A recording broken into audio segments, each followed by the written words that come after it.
Hey everyone, this is Kirsten Stoner, and here is a brief overview of my research paper for Music 309. My topic of this paper was about how Cajun music evolved into the modern zydeco it is today, and how it went from being very small and enclosed to being giant national festivals in the 80s. So let's just jump right in. So I'm going to start with a little bit of Cajun history.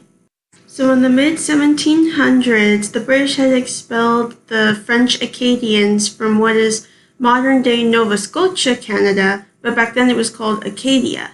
So that forced the migrants to either move back to France or to find somewhere else to live in the United States. And a majority of them found their way to New Orleans in Louisiana. However, unfortunately, they were kicked out of there too.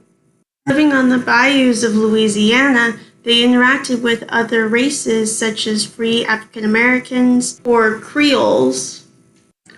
These Creoles actually were the most influential on Cajun music. They were the additive that made Cajun music.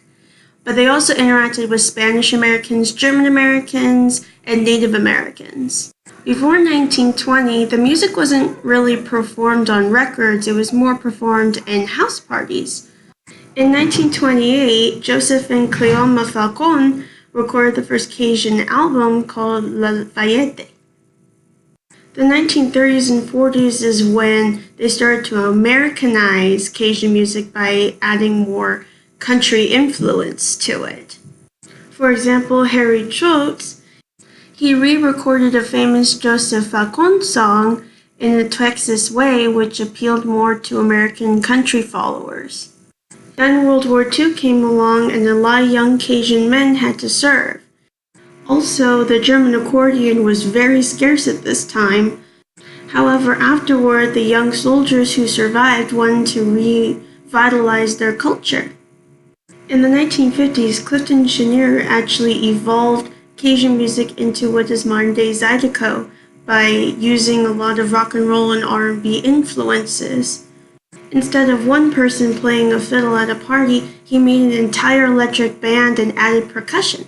Finally, in the 60s and 70s, Dewey Balfa really boosted the music's profile by educating other countries on it, like Canada, Mexico, and parts of Europe.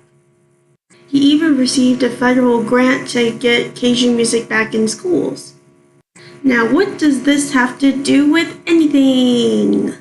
Well, I'll tell you. There are many different reasons why Cajun music has evolved throughout the decades, like the different instruments and the different social events. But I think the most standing reason why Cajun music has been able to evolve into zydeco and into national festivals is because it's not about profit. It didn't start off as a thing of profit. It started off as a way to get away from that hard farm life on the bayou and a way just to look at life in a better way. So there weren't any rules to begin with, so you could just make up your own, and that was very appealing to other people and made it easier to adapt to other forms of music. Thanks for watching.